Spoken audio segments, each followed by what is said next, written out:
Hey everybody, this is Ryan.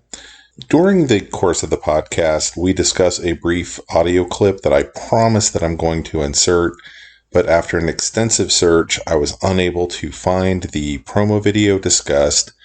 If you find this video anywhere in your Deep Blue Sea research, please do send it my way. I would love to either add it into the podcast or play it on a later episode.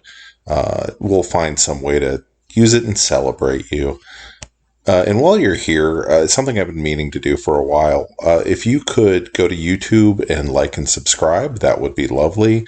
I know that sounds super hokey, but it does actually help a little bit. And do share the podcast with friends, family, your fellow countrymen, enemies. I don't really care. But it would be lovely if you helped pass around the podcast and help out. I'm not trying to make any money on this, but it's cool when more people listen to it. And definitely send in any questions you might have. Find us on Twitter, those sorts of things. Anyway, with that, let's get rolling.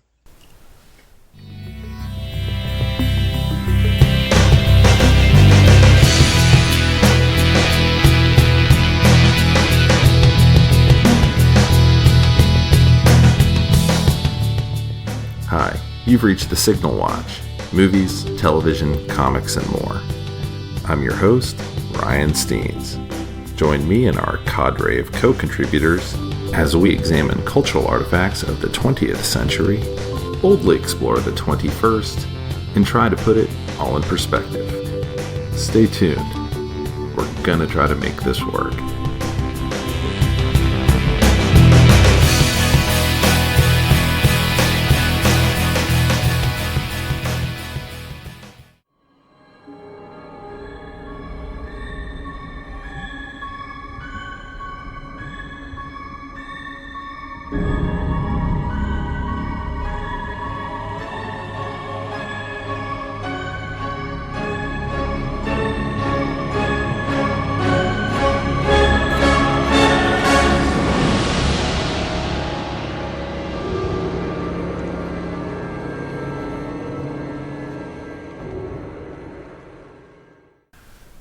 Hey everybody, and welcome back to the Signal Watch. As always, I'm your host, Ryan Steens, and with me today is... Simon Day, hello. And... Jamie. And we are covering... Deep Blue Sea from 1999, the second best shark movie ever made. It's Meg's rubbish. So Jules Teasel, rather. It's...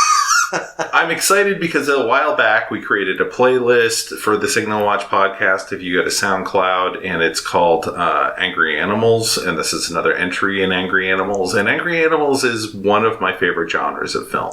Yeah. Agreed. We also have a subcategory of Rennie Harlin series, Yes. which we are expanding unconsciously. Yeah, somehow we keep going to the Rennie Harlin well. We haven't done any Orson Welles, but this is number 3 at least. It's rubbish compared to Rennie Harlin. Orson Welles, rubbish. Didn't make a genetic shark movie. I would like to see an Orson Welles shark movie. I'm not going to lie. Just be a big fat shark talking for hours. Telling everybody how clever it is. That's right, I'm going to eat you. After I've had my port.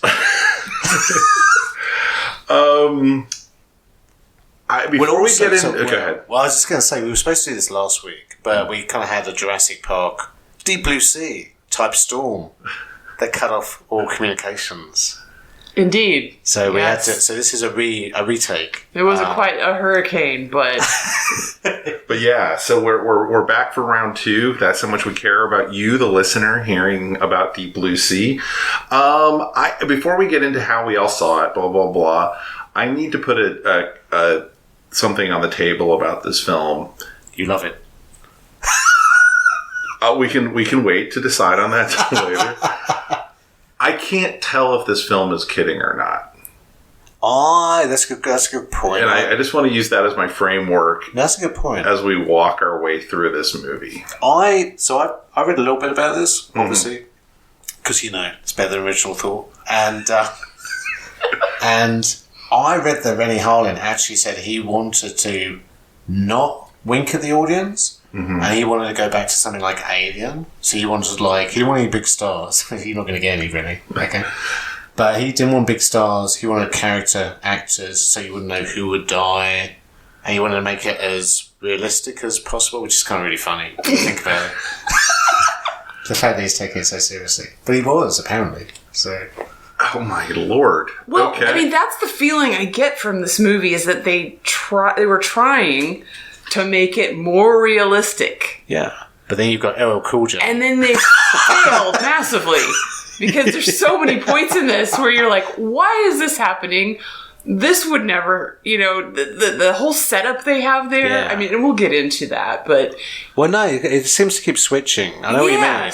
'Cause, absolutely. There are some points in this where I was like, they are absolutely kidding with this.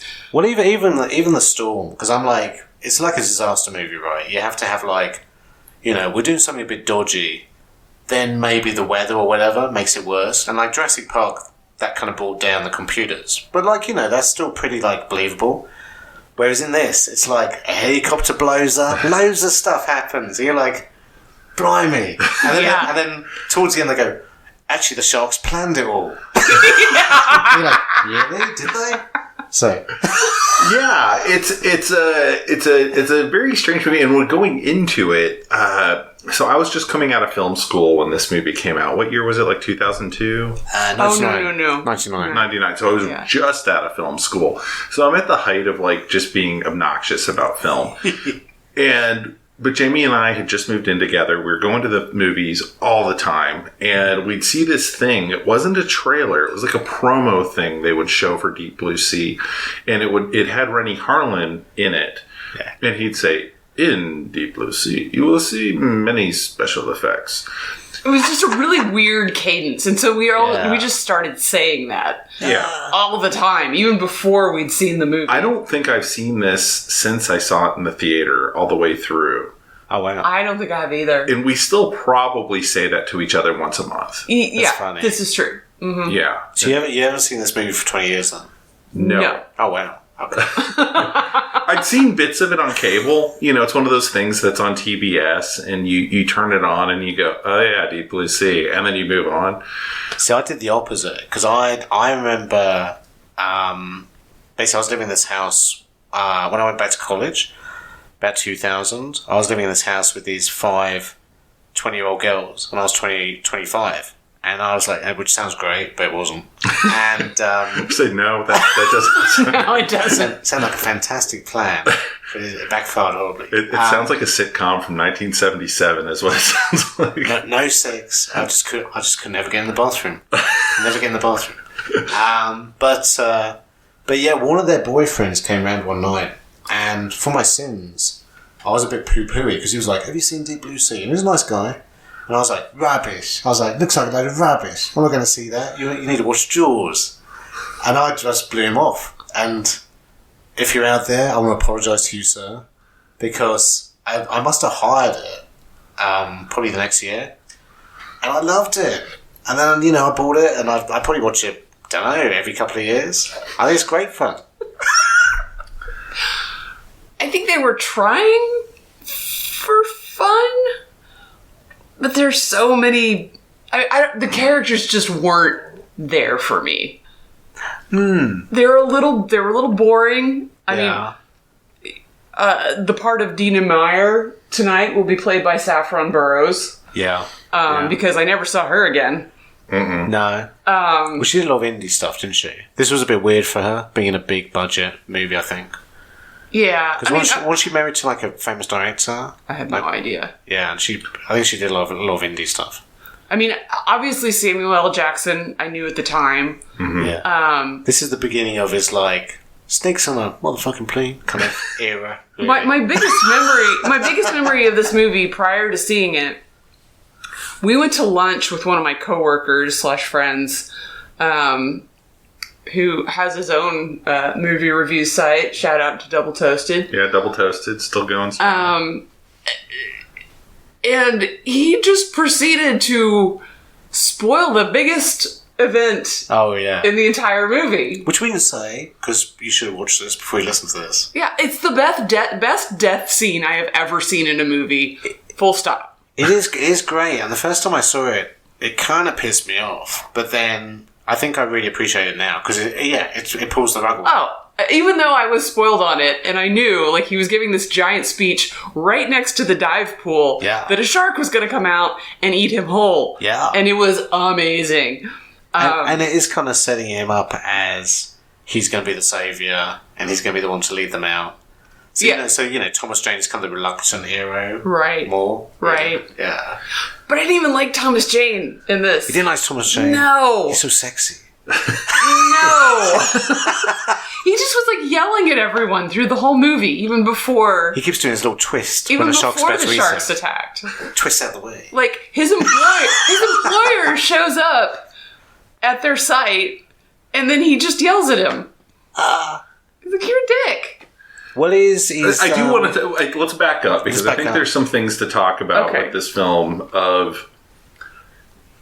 We talked when we talked about Vertical Limit about pre-Google films. Yeah. Like, you couldn't just Google things at the time, and you just had to accept if a movie told you something this could happen. Yeah.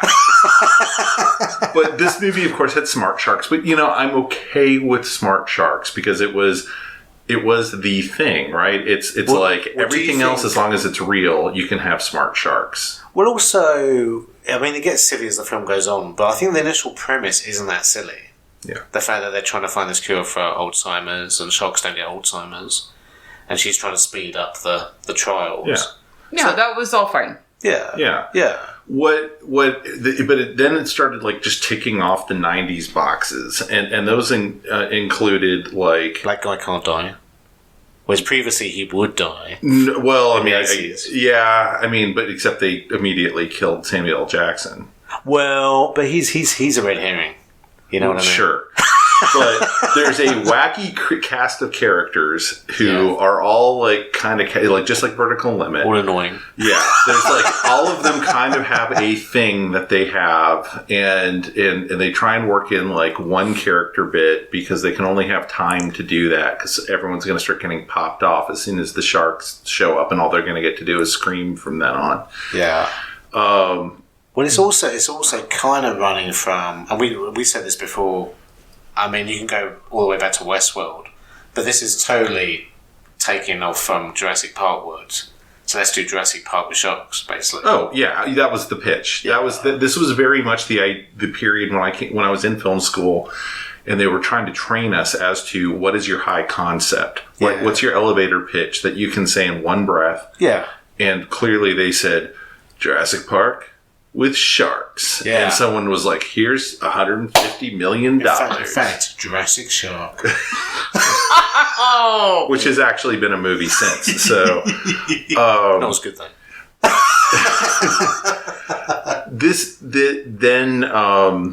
That you have the blue collar guys are the heroes. Like everybody's an egghead who doesn't really understand anything. That's very 90s. It's 70s to 90s. This is really the very tail end, but you're coming off like Armageddon, where it's like we have to go to the oil drill people. Yeah. God forbid we use engineers to figure out how to send something. Well, they have to be relatable. Yeah. And the scientists just have to be damn wrong about everything that they've ever thought. It has to be the guy who spent time in prison, who is hiding from the world on the whatever this thing is. Reluctant anti-hero kind of. Yeah, and like Jamie was saying, like the billionaire boss shows up there, Elon Musk shows up. Yeah. And everyone starts getting in his grill, and he just goes, yeah, this seems fine. I'm totally not going to fire all of these people as soon as I leave. Well, he's also, I mean, you could say he kind of sets up his own fate because, I think he's like, this is fucking nuts. But then he goes like, where's she? It could work and I could make a huge amount of money. So if he'd have like trusted his first instinct and closed it all down from his office, he wouldn't have got eaten. But it's another very 90s thing of they are on the verge of whatever the research has been up till this point. Yeah. They know there's only one more week till they have whatever the results are. Hollow Man. Very similar. Yeah. It's a classic film thing, and I don't know why, because it doesn't make any sense. It's like you're 1 week away for whatever the results are. It's like someone's like in the 499th lap of the Indy 500, and you're like, you're not winning. We're shutting this. You're not in first place. We're shutting this whole thing down to the person who's in second place. It doesn't make any sense. Well, I was thinking that because like when those was it kind of jocks or whatever get kind of attacked at the start, they don't even get killed or anything. But it's like I'm like, you just pay them off. That's not that bad. So you wouldn't close down the whole program. You just go like it's a couple of kids, and they weren't even injured. So what's the problem? The other thing that was unbelievable to me was that there is literally one person on this atoll, whatever it's called. Saffron Burrows' character is the only person apparently who knows the real science behind what is happening. Yeah. Because they all get mad at her after the sharks turn on her, turn on them. Well, doesn't Skellen Skarsgård, he kind of knows, I think. He's dead by then. Yeah, that's true. When they are all yelling at her, he is dead. Yeah. And that is bullshit. If nothing else, even if the people were not involved, or they had a slightly different... They've all been living on this frickin' thing with nobody else for months. What are they talking about? If not, if not, hey, what are you doing with the sharks? Yeah. There's just these, hilariously goofy plot holes that it just sets up over and over and over so they can have what they want to have with the shark chase. And I think that's where a movie like Jurassic Park, you can kind of... It's because someone's working with an ulterior motive. Well, that's more kind of just a human kind of, fuck up, really, isn't it? Because Jurassic Park is like the guy's not really doing his job probably, and he's trying to steal trade secrets. Yeah. And, plus you had a storm and it all comes apart. Whereas in this, it's more just like, I guess the sharks... like Thomas Jane says, that's weird. And they start doing things. Yeah. And then it's like, well, yeah. And then, but they seem very slow on the uptake of, what's going on, Yeah, very slow on the uptake. And... But I love at the end where he goes, they were trying to get the fences lower so they could jump over the fence. Yes, these sharks are mineralogists. So don't let anybody, let that just sail by, because those sharks know what the tensile strength is of different metals. But the fact that they literally flood different compartments and the whole thing just to bring it down a couple of inches is great. Oh, and apparently, what was the deal? They somehow knew all of the stairwells were flooded? Okay, yeah. There's a lot. But it just kind of goes through having all these kind of weird 90s tropes in it that I... when we watched Vertical Limit, I was like, oh, yeah. Yeah. Oh, yeah, that kind of character in a film. And this movie, because we only watched it a few weeks after, I definitely was like, yep, this is what's going to the movies during a very certain window. Yeah, totally. Well, you've got, you've got the nerdy Michael Rappaport from True Romance as the kind of nerdy tech guy. And then you've got, LL Cool J. He's the kind of the very Christian... Who has his own story. Yeah, he's got his own thing. Through 2/3 of this thing. He's just him and a bird. He's like, you ate my bird. Best line in the film. You ate my bird. Which, you know what? Team Shark on that, because I hated that freaking bird. Yeah. They thought it was funny. Even having a bird that swears at the owner. And it's funny. It's funny. I don't know. I hated that bird. I agree with you. It's not funny. It's calling you a fat ass and stuff, didn't it? It was just a strange choice. They didn't have to have the bird in the film. It doesn't make him look cool at all. And you'd have thought he'd go, I'm a rapper, I want to look cool. And it's he actually kind of looks nerdier than anybody in there, really. Yes, but he survived. But it's his bird. So who taught the bird to swear at him nonstop? I think he taught the bird to swear, but then he didn't realize he was going to start swearing at him. So the elaborate backstory you have to concoct for the bird to make any sense. Maybe he bought the bird. It's like a Monty Python sketch. He bought the bird, not realizing he was going to swear at him all the time. Yeah.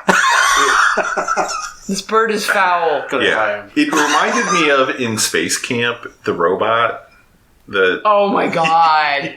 Oh, worst character ever. But it's like they had to have something in there like that was going to be like it's like funny and cutesy for some reason. It was strange. That was their comic relief. Yeah. Kind of. It's supposed to be comic relief, but it's just not funny. No, it's not. Yeah. Comedy's hard. But he's got this backstory. He's got way more backstory than most characters because he's like, he used to be an alcoholic, he's a bad father, he's discovered religion, and it's like, you know... I do have a theory that character was written in... That was supposed to be Samuel Jackson, but he didn't want to play it, or his manager said no, he hasn't got enough time to play it. So, okay. Yeah.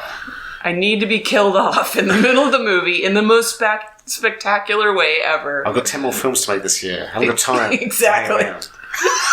It because it doesn't have anything to do with most of the rest of the story, and nobody ever refers to the character. Yeah. Like, no one worries about it. He shows up, and everyone's like, oh, hey. Yeah. And then they continue. It led me to believe, like... He kind of saves the day as well. Yeah, that they wrote like 7 drafts, and then they were like, we have this idea for this other character because there's no comedy in the film. Yeah. And so we can't make any of the other characters funny. Yeah. So let's write in the chef he wouldn't be with the other people. So then they'll finally meet up in the third act at some point. Yeah. But it's also like you were saying earlier, it's very much like there's a big response. Because I remember this happening at the time, and I remember commenting on it at the time, around 2000, where like suddenly in every horror film, like whether it was Anaconda or Halloween sequel or whatever, the black guy would always go, it would always be played by a rapper, right? Always be Ice-T or Ice Cube or Busta Rhymes or whatever. And it would also like, he'd always goes, hey man, the black guy always dies in this situation, and then he'd never die. He'd get like a flesh wound or get shot, but he'd always pop up at the end and go, that was close. And it's like, you're gonna make it through if you're black at this point, because it's swung back from the 80s where you'd been the first person to get killed. Yeah, I don't know. Because that was the joke with old war movies, Vietnam movies, wasn't it? The black guy always got killed first. Well, it was definitely like horror film. Once we had Scream kind of pop the lid off of, we were allowed to talk about the tropes within a film. That's a good point. Yeah, this is meta. Yeah, and so suddenly everyone was commenting on their own tropes, and it was like Scream was still kind of within the world of like postmodernism. Yeah. But by the time you hit this point and everyone's talking about it, it's just a weird trope that is mostly... Yeah. I don't know, I don't watch a lot of modern horror film or anything, but I feel like they kind of have quit commenting on things quite as much. Yeah. Yeah. So. Well, it's just got a bit stale now, isn't it? Yeah. I mean, they're still making Scream films, and I heard the last one was delightful, so who knows? Yeah. I mean, let's see. I've written down some lines. It goes, well, You Ain't My Bird, obviously, is great. But it's got, did somebody order the fish? That's terrible. Absolutely terrible. When the shark comes up. And then there's, what in God's creation? No, not his, ours. That's what Saffron Burrows says. So she's paramount, so she's got to die. Which is interesting, because originally she didn't die at the end. And apparently they had a test screening. Because there's shots of her kissing Thomas Jane, which I guess was the end of the film, originally. Yuck. I'm so glad they didn't go that way. And then I guess test audiences went, she's British, and it's her fault. It's a killer. So they stopped her getting out the thing at the end. My biggest thing is they've been yelling at each other the whole movie, and there's like no sexual tension there for me. No, like, not really. No chemistry. It's just... I'm glad they didn't do that. I'm going to say I'm relieved in some ways to hear that, that existed, because my theory had been... I feel like she's quite sympathetic, though, by the end. I feel like I she has a character arc, yeah. She deserves to survive, but obviously audiences are like, nope. Well, my thinking was, when I watched it the first time, was this was originally intended to star Gina Davis. Yeah. She left Rennie Harlan, so he cast someone who looked remarkably like Gina Davis, and then killed her on screen after making her responsible for all the problems. There you go. I like it. Well... And I was really uncomfortable with that until this moment. So I feel better knowing there was a cut where she made it So, out. so Benny Harlan wanted her to survive. If that makes you feel better. It does. He's not murdering That his wife by actually- proxy. It surprised me There's more that footage. they killed her off, and I like that they subverted expectations there. Yeah, yeah. Well, I liked how gleefully kind of like it killed all the characters, really. Because it was like, I was thinking this could, look at the Meg. You know, I hate the Meg. I hate the Meg because it's like, it's all mouth and no balls, right? In this, they gleefully kill off quite sympathetic characters, like the poor little blonde girl in the chamber and stuff, and, you know, Michael Rappaport, who's scared of going in the water. And they're like, kill him and chew him in half. And then chew his head off. The moment of most like black comedy to me was the professor getting Stellan Skarsgård. Skarsgård, getting airlifted out of there in the middle of a hurricane. He's so close. He's so close, yeah. And They drop him. they drop him, but His day's getting worse and normally worse. that would be instant death. But they've got an oxygen mask on him. Yeah. So when he smashes into the glass because the shark is behind him, he's still alive. Yeah. That's sick. His day's getting worse and worse, basically. But this is this is the. I thought I had it good when my arm was bitten off, but I mean, I was just going to have to alter some shirts. It wasn't going to be that big of a deal. and the blonde girl says a really weird thing because I'm getting old. I always have subtitles on now, so I can read everything that's kind of like mumbled in the background of films.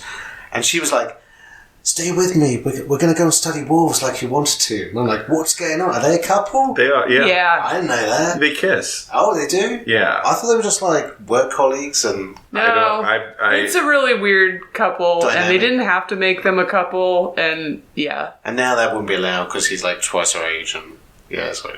I don't know if he was. I don't have any. I don't know He how looked old like he he was was. then. I think he just was born looking like Stellan Skarsgård. Yeah, he's 20 in this. Yeah. Yeah, it's a. The one of the things I found baffling and somewhat vexing watching it this time was trying to understand the architecture of the thing they were in. So it seems an old submarine base. That's sure, Yeah. whatever that is. Yeah. As if those That's really made exist in that. Like, and that was one of those things that I didn't Google it intentionally. Do they have submarine bases just in the middle of the ocean for absolutely no reason? I'm sure they did at some point. I mean, film-wise, it looked great. But I don't know if it's realistic for what you... Would you really use that? I mean, whether you would or not having any stairwells that could, like, there's a point where it's flooding and the water's coming down from the top when the water was clearly coming from the bottom previously. Yeah. So I'm like, what direction is the water coming from? Because LL Cool J gets knocked down by water that's coming from the top of the stairs down towards him. Yeah. And they were clearly at the bottom of whatever this thing is when they were flooded on the bottom. Does not necessarily follow that anything was going to flood up top. Yeah. And I mean, there were all those explosions though up top. That's true. So That's maybe true. they're But why do flooding they from only both have one directions. stairwell? I don't know. That's stupid. They were just like, I was just like, why does this thing have no stairwells? If this thing had stairwells, Bad plan. this whole movie would be over with in 5 minutes, I guess. And so you can't have them. They have to make excuses about how the stairwells had flooded, as if that makes any sense. Yeah. Yeah. I mean, they tried to get out by submarine, didn't they? But then... Briefly. Which would have had them on the bottom level that was not flooded. Yeah. So it's the But thing. then that was also a bit weird because they kind of said the submarine was kind of knocked over and quite far away from the pool bit that it goes down. Yeah. And they went, the explosion wouldn't have done that. Which made it sound like the sharks did it. Yes. But I'm like, how could they do that? They're very clever. Clever sharks. I mean, once you know the sharks are Yeah, aware of the tensile strength of different metals, like, all bets are off. And they never really explain how the one shark got out. No. Well, no. Didn't it jump the fence? Oh, it did jump the fence. Yeah. And that's what he's like, you have to raise the fence. Yeah. Like Yeah. Free Willy. Yeah. Yeah. Well, also the shark. Also, Rennie Harlan said he made it 26 feet long, because the shark in Jaws was 25 feet long. He wanted it bigger. But then at some points in this... Oh, the shark They changes change sizes. size all the time. I feel like at one point they say it's a 45-foot shark. And I'm like, that's fucking massive. That's bigger than the one in Jaws That's like 3. a yacht. It's like a whale. And also, like, in some shots, it is really big. Like, the fin's as tall as a man.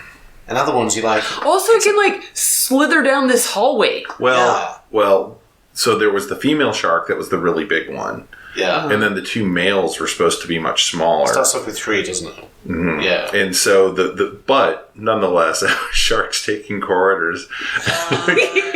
Yeah. I did like the hallways. bit where Saffron Burrow gets scared by her own model shark. That was good. That was good. And then obligatory underwear scene. Yeah. Yeah. It's like Alien again. Like this was so reason. pointless. Has got to strip off. Yeah. Like she's wearing the wetsuit already. She had to stand on it though. She had to stand on it. Yeah. To just stretch it down to below your feet. You just wanted her to die. I did notice she was the only one who had kind of the sexy like wetsuit. Everybody else had kind of like she and Tom Jane got like the like. You got the sexy one. Yeah. They probably got the best bodies as well though. But yeah, it was funny because they went into like and pulled them out of the closet. Everyone else is wearing these kind of goofy wetsuits, and it's like Saffron Burrows comes out in like the body glove, and I was like, yeah, of course. Did you notice how the sharks got killed? Apparently, this was on purpose as well. In the same way that the sharks got killed in the Jaws movies, in order. So the first one gets blown up in the kitchen with gas. Second one gets electrocuted. And the third one's a grenade. So apparently that was on purpose from Minnie Harlan as well. I did not notice that, no. I mean, salute where it's at. If only there'd been a fourth one, they could have been speared by Michael Caine on a boat.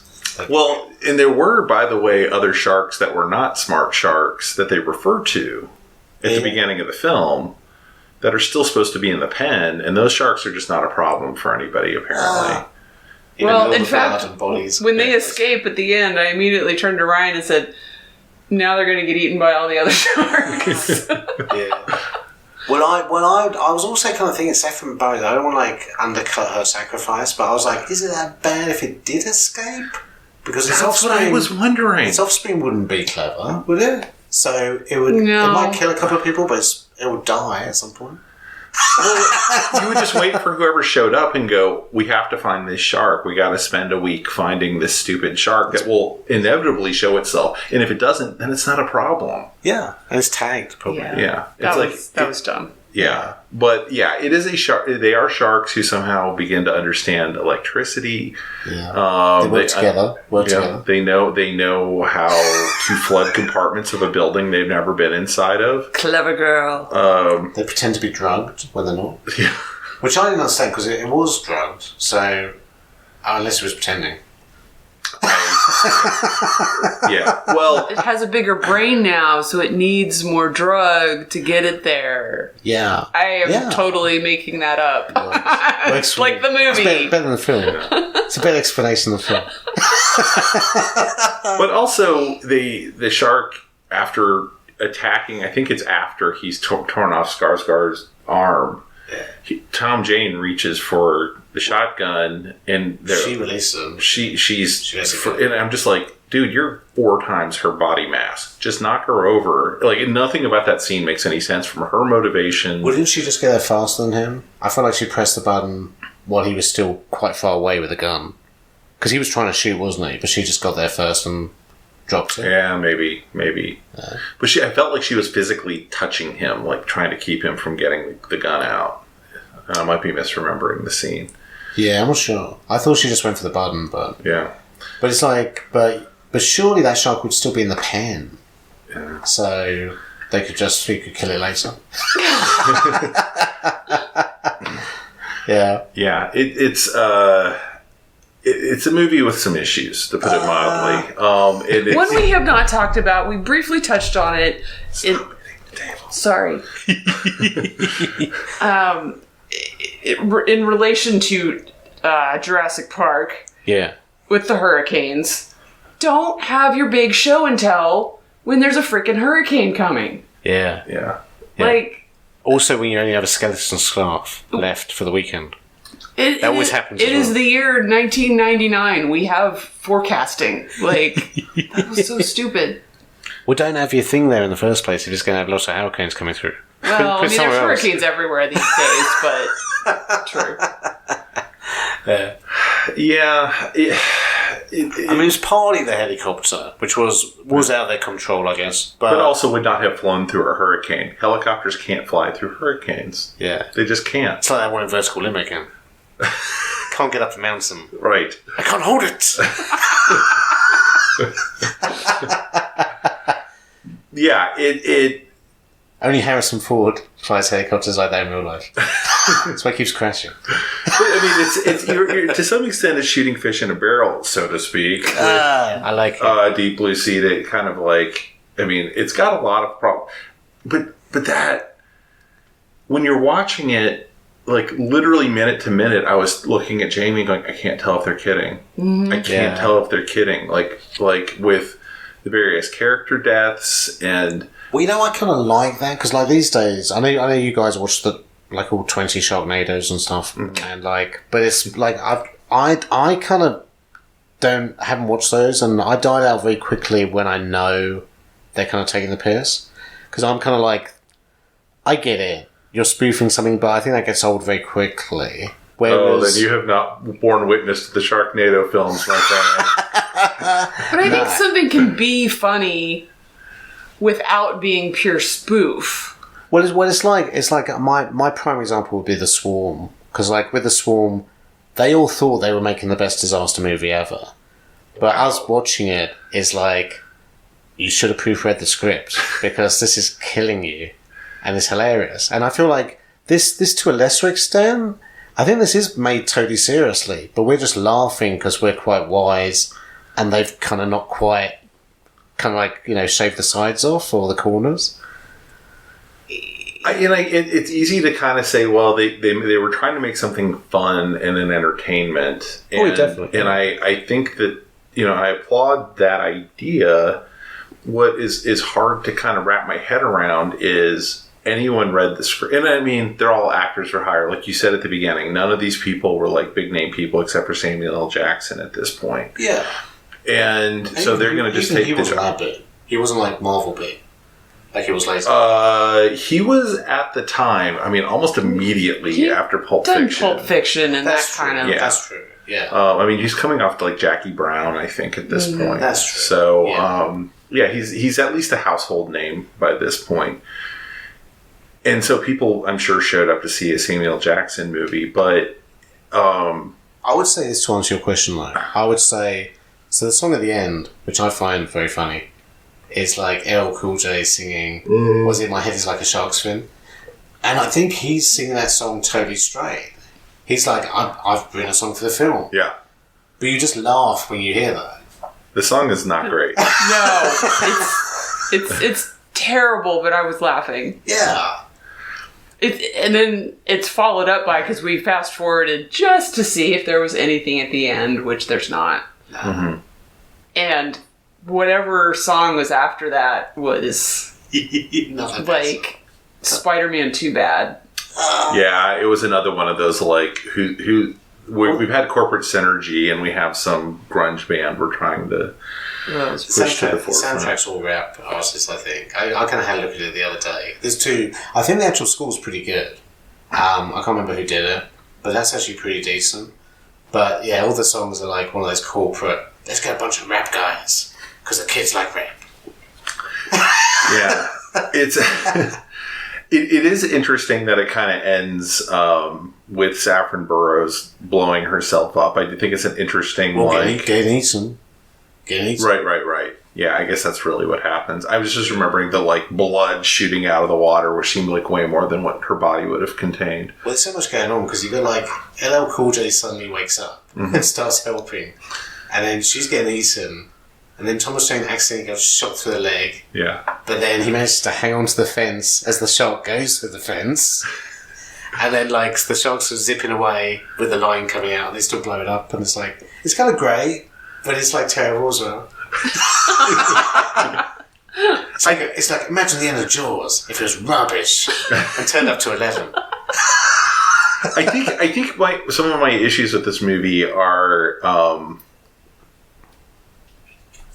in comparing it to something I enjoyed recently that did very well but no one talks about anymore is Crawl.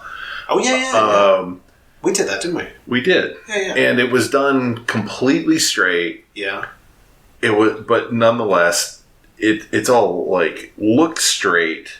Yeah. But you know it's being done to be hilarious. Like the kids who were like breaking into the shop across from the way from the house. Well, that was probably the one point where it started getting a bit heightened, wasn't it? Where it kind of got then, because the rest of it was played pretty like realistically. Yeah. Yeah. But that movie felt like it understood itself better than this much more expensive film, which couldn't seem to quite decide at what level are we kidding, because we have the LL Cool J's just being like wacky, and they didn't have enough characters honestly to get bumped off. They shouldn't have sent the crew away. Yeah. They went for like the Nostromo thing, but I'm like, you're not in the Nostromo. You're not getting like plucked away in the dark. No. You need to be you need 5 times this many characters to just be getting like chewed through. I think they did have enough characters at the beginning, but the number of people that got blown up with the explosions had to be at least 5. Well, they only had her in the control tower, didn't they? Because we didn't see anybody else. Yeah, she was. Maybe I'm wrong. I thought there were more people. No, than it was her, and then Skarsgård, and then the pilots of the helicopter. I thought there were more people in the building that got exploded. Because when they had that party early on, I was like, "This is rubbish party." It's like 5 people. Yeah. Yeah, you're right.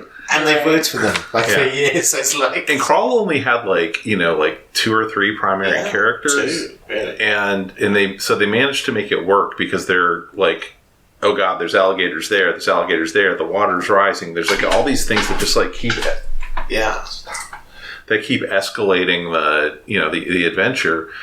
And this because I'm like spending the whole time going, wait, why is there water coming from upstairs? Like now there's fire at the top of this thing and they're not suffocating even though there's only so much oxygen. Like I don't want to be thinking about that shit when I'm watching a movie. Yeah. And that's what I'm thinking about watching this. And it's just... there was definitely big plot holes. I mean, like you say, like just the sharks, like the clearance, right, in the corridors. I'm like, will you be able to swim down there? Is it deep enough? Because 1 minute, all the human characters seem to be wading up to their waist. Yeah. And I guess you can get attacked when you're up to your waist.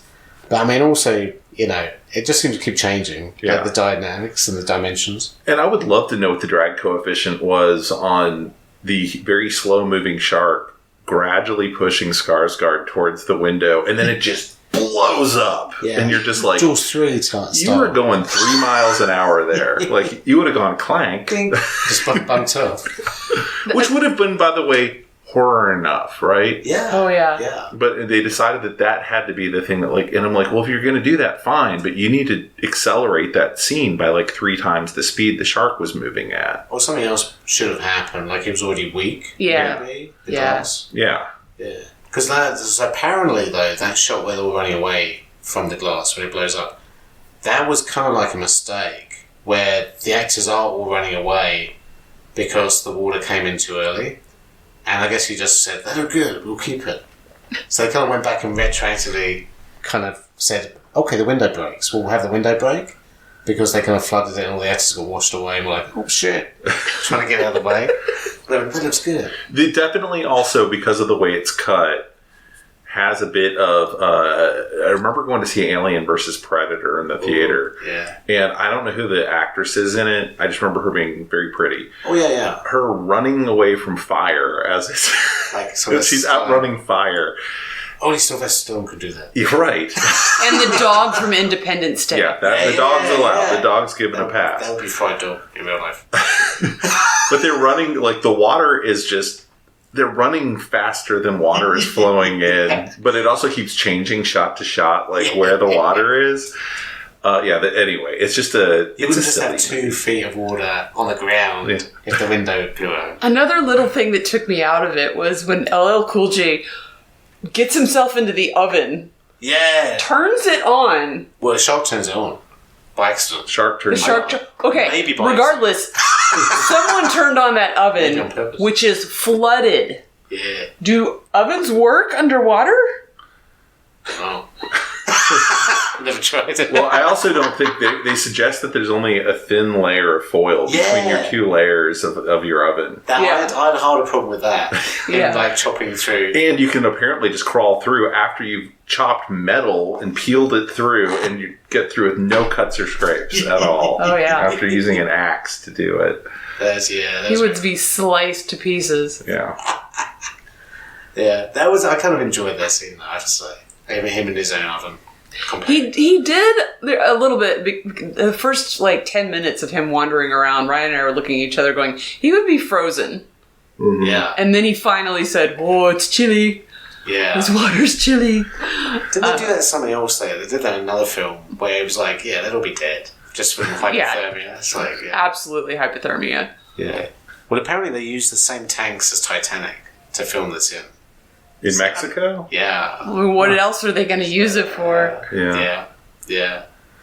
But I mean, it's funny. So before this, the last time I saw this, I was in England, and I was in a hotel at Heathrow, and it was like the last night I was there, and it was kind of late, and I was like, I just want to watch some TV before I go to bed, and I turned on the TV, and it was like, and now Deep Blue Sea, and I was like, that's perfect.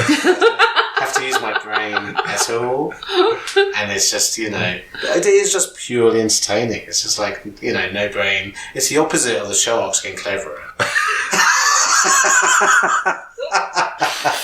Actually makes you more stupid when you watch it. And that's kind of the funny thing about it. If they just hadn't said some things, it'd have been easier to buy. The place is just collapsing, and therefore the sharks have entree into this building, and because they're now super predators, they're hurting us. They know how to turn the power off. Apparently, they know to go get the submarine. It's a bit much, isn't it? It's if they just didn't say the things. Well, they're trying to make them like raptors, aren't they? Yeah. But they're not. They're not like... Well, it's almost like the raptors were kind of believable because they'd set that... Spielberg had set up the fact that they're pack hunters. Mm-hmm. This is how they kill. They form a distraction, and the ones that you don't see get you. Yeah. And that all comes back later. Whereas in this, there's no setup. So it's just like, they're doing this. They're doing this. It's like, we weren't told they could do that. Yeah, they have that scene, which seems completely extraneous at the time, of, we have to keep them in this paddock because they started testing the fences. Yeah. And they did this and they did that. Yeah. And so you understand, these are highly intelligent animals. Apparently these sharks are so smart, they know to hide their intelligence. Yeah. You gotta be sneaky, you gotta keep it on the QT. They know to grab the cable of a helicopter to make it crash. To blow up a facility enough to start it sinking. To make sure you get that shot of the lady falling back in her chair as the flame comes through. She didn't have much of an elk. The sharks also have an endless appetite. Yeah. How many people did they eat? Well, many. I don't think they're eating for food, though, are they? They're just malicious. Yeah. They're just I guess. screwing with people, really. Yeah. Yeah. I kind of have the same... the same issue is with, Jaws. How many people that... Probably not the original, but the sequels eat a lot of people. Mm-hmm. Yeah. I think they kind of just eat one person and then they're good. Yeah, I'm not sure. But you're right. These are smart sharks. They probably just want to kill. Yeah, because they do that weird thing as well, which is a total Jurassic Park ripoff, where they kind of rip one... Is that a normal shark? They rip a normal shark apart for no reason early on. Mm-hmm. And he's like, why do they do that? That's weird. And it's just like... Because they could. It looks cool. Yeah. It's scary. Yeah. And that's kind of the funny thing is whereas in Jurassic Park, it was the main raptor, the main female one, there was 5 of them, but she killed all but 2 others because she wanted to lead the pack or whatever.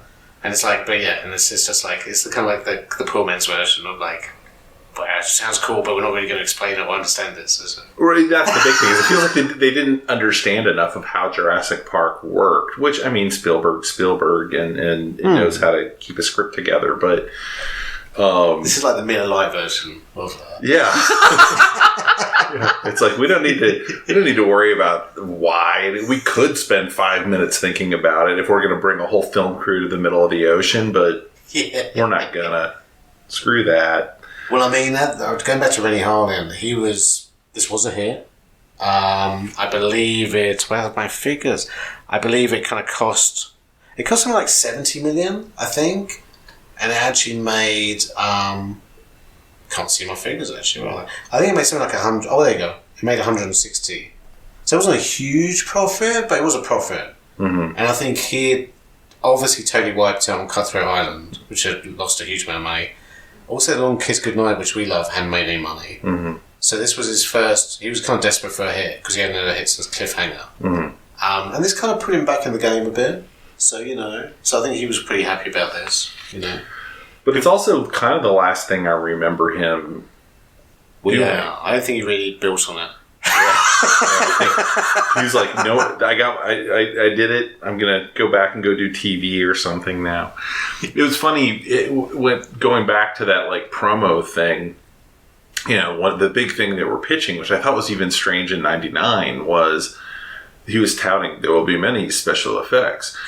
And the CG in this is the thing that looks by far the worst. Awful. Yeah. Awful. And the models are great. Yeah. Every time you see an actual, like, shark, yeah. And you're an actor, so you know it can't have been a real shark, it is indistinguishable from a real shark. Well, Samuel Jackson, so I read another thing online, which was Samuel Jackson talking about the one that bites his arm off, like Skarsgård's arm. And he said that thing was there. Obviously it was there. Mm-hmm. It was a model. And he said we were touching and stuff, and it was freaky, because he said it was moving. Mm-hmm. And we were like, oh my god, this is like a... And he said, the scariest thing was sometimes it would just do things by itself, like a little bit. And you'd be like, ooh. You kind of hop back. But yeah, I thought that was great. Yeah, there's got to be some part of your lizard brain that when that happens, it's just like, I know it's a robot. Yeah. But I think there's one scene that they shot in one take in which Thomas Jane swims next to an actual shark. Yeah. And if I agree with him that would have been enough. Yeah. I would have had you get one chance. You want the Sean Connery Thunderball. I'll have the plexiglass between me and... I also think it was like the last shot of the film too. Yeah. Well, they just super glued him onto a shark. If something goes wrong, we've got everything else. Yeah. You can. Yeah. Just hang on, Tom. You'll be alright. Yeah. No, you're right though. It's like the CGI stands out when you're watching it. I mean, even then, yeah. It's like that was what shocked me seeing it then was you guys are really touting this, and we were many years past Jurassic Park at this point. We're 6 years past Jurassic Park. Yeah. We'd seen some stuff by this point. Yeah. I mean, the new Star Wars movies came out that year. I mean, and a lot more. I mean, there were special effects in this movie. There weren't many special effects.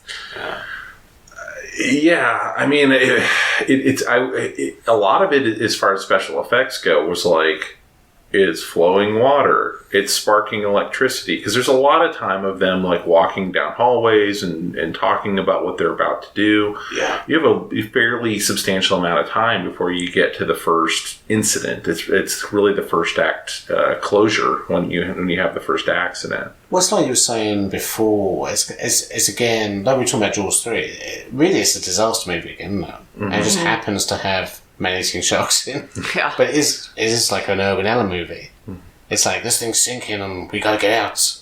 But that's blocked off, so how are we gonna get out? And it's like, yeah. Yeah. It's a lot of parts of a lot Let's of add sharks. Films. Yeah. We need George Kennedy. That would have made this movie. A shirtless George Kennedy in swim trunks. They would have been full up if they were using him.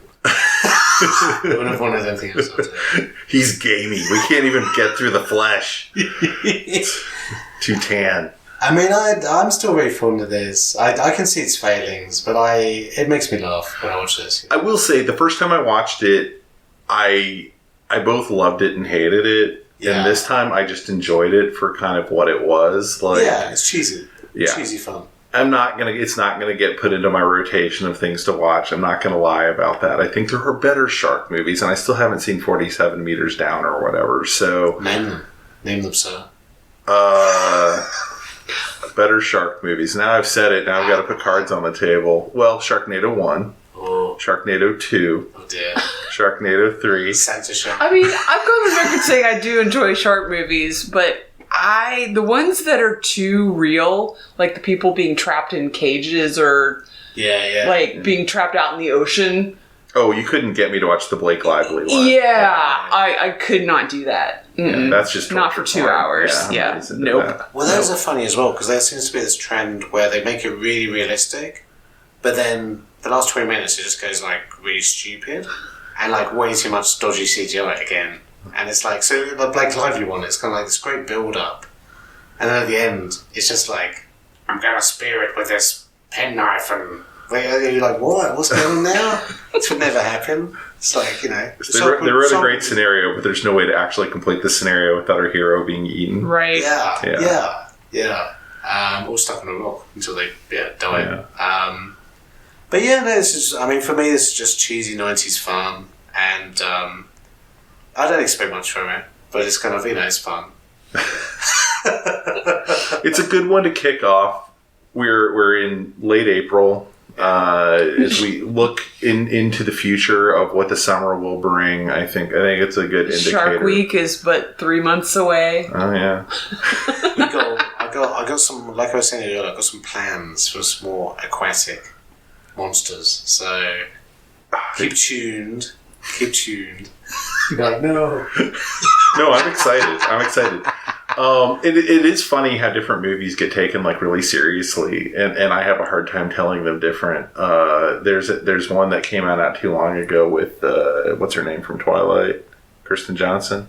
Oh yeah, no, that's not her name. That was pretty good. That was good. And everyone's like, "That's great." I'm like, "It looks like every one of these other things when I'm watching the trailer." Well, it is, but it kind of is, but then it has a nice twist at the end. Yeah. So did The Abyss. Yeah. I mean, it is. I know what you're saying because it's like, yeah. I mean, it definitely is Alien again, or Leviathan, or any of those. But yeah, you know, I think weirdly, I haven't seen a bunch of those because it would inevitably be, I'd go off somewhere, and I'd come home, and I'd say to my brother, "What'd you do?" He'd be like, "I saw Deep Star 6 or whatever. I saw Leviathan." I'm like, "Why do you keep going without me to movies I clearly want to see?" And I just never got around to them. There we go. 2 more for this. Jamie, I'm just kind of dragging Jamie into these, like, from Jaws. But... Hey, I'm in this. I'm already in it. That's fine. All right, everybody. It's an invitation. It's not a threat. We hope you enjoyed our discussion of Deep Blue Sea.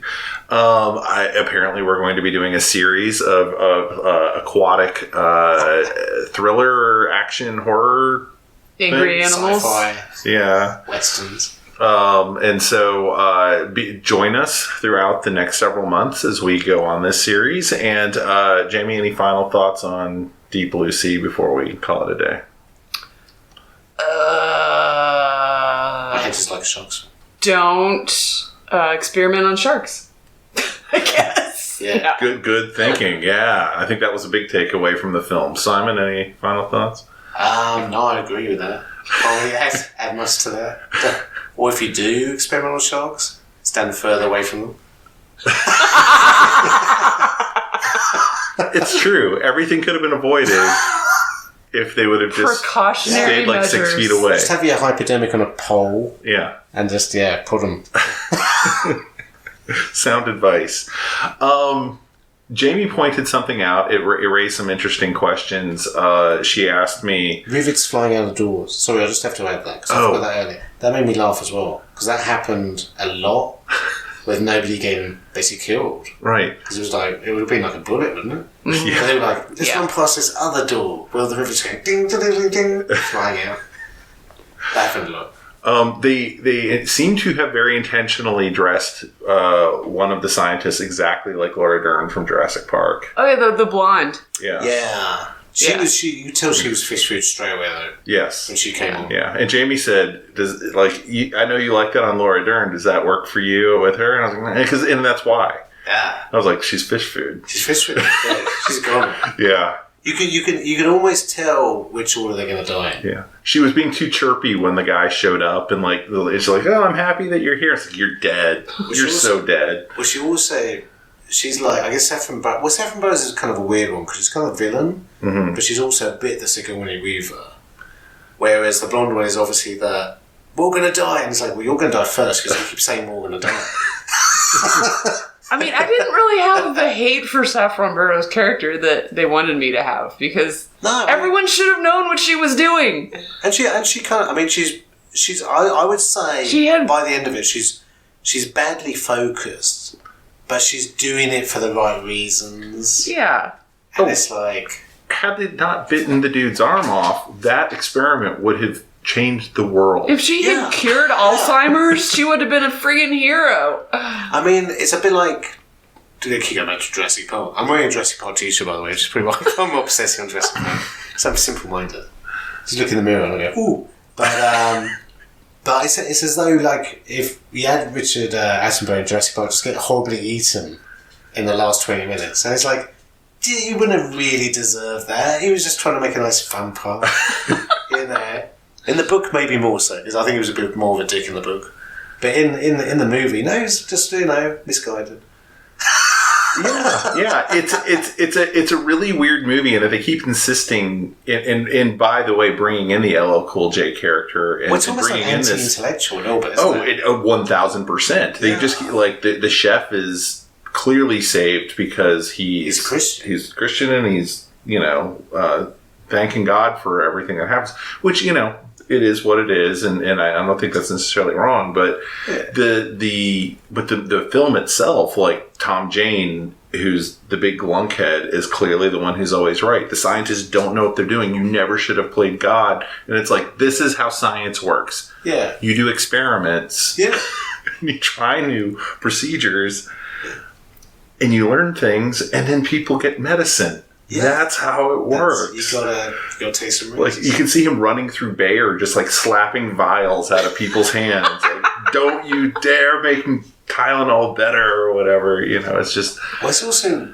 got that kind of giving it to the man a little bit, hasn't it? Because Samuel Jackson gets killed off, she gets horribly killed, and like you say, the kind of the working class kind of criminals in some cases kind of save the day. Yeah. I mean, it's a little bit, kind of weirdly reminds me of Escape from New York, where all the politicians, all the police are kind of yeah, screw them. They're just self-centered, or they're they don't care about us. And actually Snake Plissken, who, if you want to read it that way, isn't a great person, but he's the one that saves the day, kind of, Yeah. I think it's safe to say, though, Escape from New York is a satire. Yeah. And this movie, I don't think gets the satire badge. Yeah. I think they just jumped on the the little guy's going to stick it to the big guy in this movie at every turn, and everything's going to sound cool and badass, and it never feels that way. It just feels like you're being rude to someone who is paying your paycheck and hasn't frankly done anything to you. Yeah. Well, like you said before, it's like they haven't really. It's like they're kind of standing on the shoulders of giants, like Spielberg. So they're kind of copying something without really understanding it. Mm-hmm. Yeah, and this is the result, and it's it's a great 6-pack movie for Friday night. But that is exactly what it is. But we're probably over-analysing the hell out of it. Yeah. But nonetheless, I always wonder what it's like working on these films. And I know you don't know what a movie is until it's cut and you're sitting in the theater. You hear that actors say that all the time. But I thought I was making a drama. A deep drama about. But it's like it went through a script stage. Many people with nice houses and cars read the script and said, yes, we'll give you $70 million, which in today's dollars is like 140, something like that. Yeah. And no one knows what the very special effects are going to look like. Yeah. And what keeps reminding me of you guys saying that? It's like, because I want to go home and watch that now. So, Oh, believe me, I'm putting the audio clip on the beginning of the podcast. it's the same thing as when Moonraker was coming out. Like, Albert R. Broccoli had this little promo where he's like, it's not science fiction, it's science fact. He just kept saying that and it's like, no it isn't. No it isn't. It's all. For Moonraker? Yeah, for Moonraker. Oh my. That's an interesting That's bold. one to... Yeah. That is bold. It's a total lie. Well, it is the movie where Jaws finds love, so maybe there's something to it. Brilliant. All right. Well, y'all, thank you so much for sticking with us through Deep Blue Sea. And I'm not going to ask if there's any final thoughts, or we're never going to get out of here. And I will just add quickly. So I think pretty recently, 2018, and maybe another one in 2021, there were 2 sequels. yes. But they went straight to DVD. I read a review, and I'm never going to watch them because it sounded absolutely terrible, and like made on no budget with effects that probably make this look like Jurassic Park. I did look it up, and you will not know a single name of a single person associated with those films. Well, now I kind of want to see them. Might be better shot later, didn't it? And I am going to pitch. We're not going to watch all 6 Sharknado movies. I'm half thinking of making y'all jump just to the 6th movie. Oh no. Because they get so bananas between the first one and the 6th one, for you guys to just keep asking me what happened that led to this series of I'm waiting events. for the box sets. We're watching all over weekend. You'll just find my body on Monday. My brain melted. All right, everybody. Well, y'all, thanks so much, and really appreciate it. Bye. Thanks, bye. How many Sharknadoes are there? 6. Oh my god. I've seen. It's not flying. I've seen. Across my depths.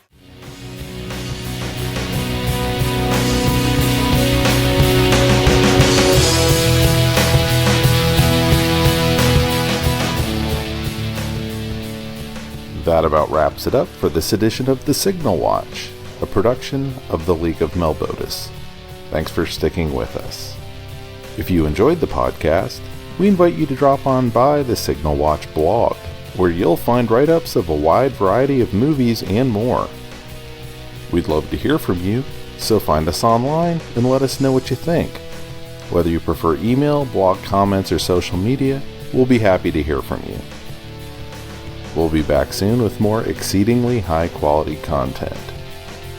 So, until next time, God damn it, babies, you've got to be kind.